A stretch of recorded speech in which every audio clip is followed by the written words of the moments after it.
Orasyon kontra sa mga ligaw na kaluluwa. Panginoon, gabayan mo ako upang ako'y malayo sa mga ligaw na kaluluwa. Huwag mo silang hayaang makadikit sa akin. Ibigay mo sa kanila ang tamang daan patungo sa liwanag.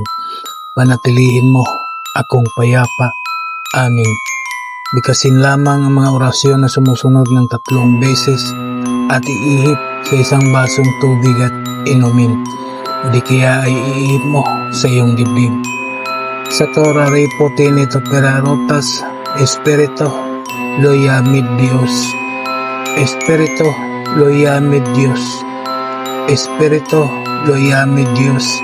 Amen.